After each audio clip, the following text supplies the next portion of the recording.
So we have 4 pigs at the butcher's that we'll be picking up in about a week, but if you saw the previous videos, there were 5 that I caught on the game camera, so that leaves 1, and she is probably the biggest, so I'm going to try this again. I got my game camera set there at pig height, and I made some modifications to try to catch this last pig because I think it's the smartest one.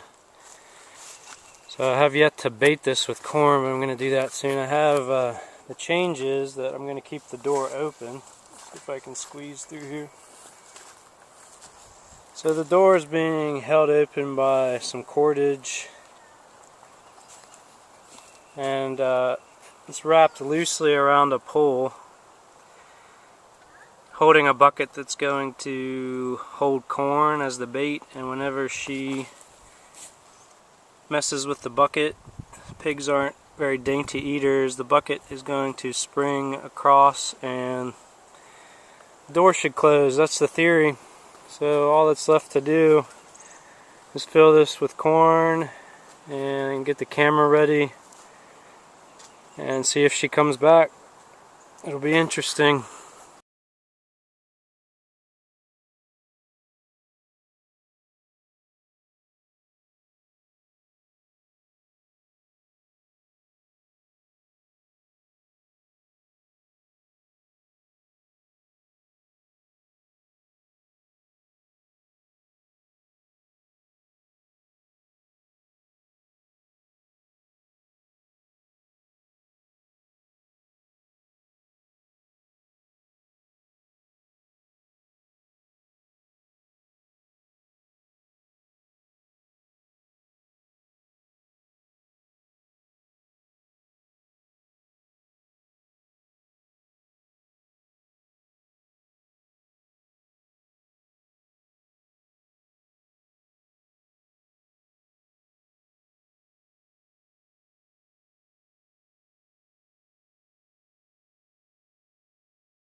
Well, it's a rainy, soggy morning, spring morning, and this is the newest addition to my beehive family. This is a medium nuke that I picked up in Williston, South Carolina yesterday, but I got home after dark, so I didn't have time to put it. But this is how this is kind of how you start a bee colony. It's one way. You can buy just a small nucleus hive or nuke, and it's got a queen in there and a few thousand bees, and I've got a wire in there just to keep them in until I have it where I want it. So that's what I'm going to be doing this morning. It's not an ideal day to do that. It would be nicer if it was a nice, clear, warm, sunny day, but I'm going to put those out on my beehive stand. But I've got another distraction this morning. Is last night I caught another pig, and I think this is the ringleader, the leader of the herd that was visiting with the total of 5 pigs, and this is the biggest one. She was the hardest to catch. But I woke up this morning and looked out my bathroom window, which is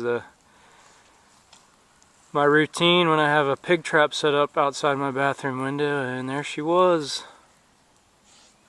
And she was actually, the first time I looked, I didn't see her because she was just kind of snoozing, taking a nap in the mud.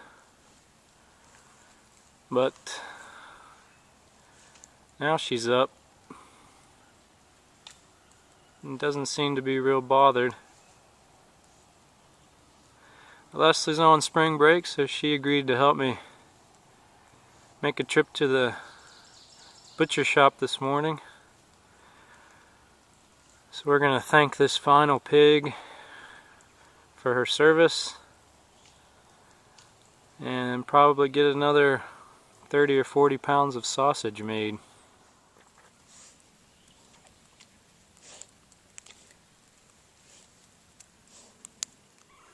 Alright, about a week later it is pickup day, or it was pickup day.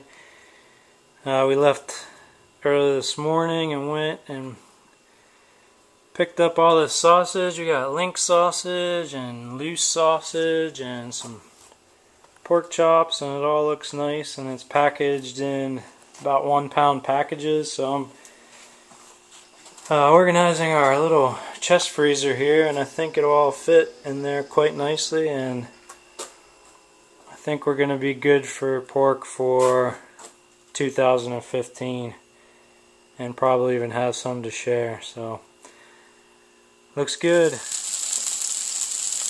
Okay, this should be the last and final installment of the wild pig adventure at my house. As you can see, I'm gonna have some breakfast here. I got all the meat back from the butcher, and it looks great and it tastes good. I made some of these breakfast sausage patties with some sage and brown sugar and some other herbs, and they smell wonderful. So it's hard to believe that about a month ago I first saw something had pretty much tore up my yard, and now I'm enjoying wild hog sausage breakfast. So I'm really happy about that. 2015 is off to a good start, and I'm probably going to remember this for a long time. It's kind of like that book, Summer of the Monkeys, if you had to read that in grade school, except I guess at the end of that book he didn't turn the monkeys into sausage, but still it's one of those adventures. And yeah, people were saying that I'm going to have more wild pigs if I've seen these already, but I haven't seen any more damage, but I'll keep checking my camera, and I wouldn't mind if a few came around this time of the year every year. That would be handy. But I'm going to have some sausage, egg, and apples and coffee for breakfast this morning. And if you've actually watched all these videos from part 1, congratulations. You probably deserve a wild hog barbecue or breakfast yourself. So let me know. And thanks for watching.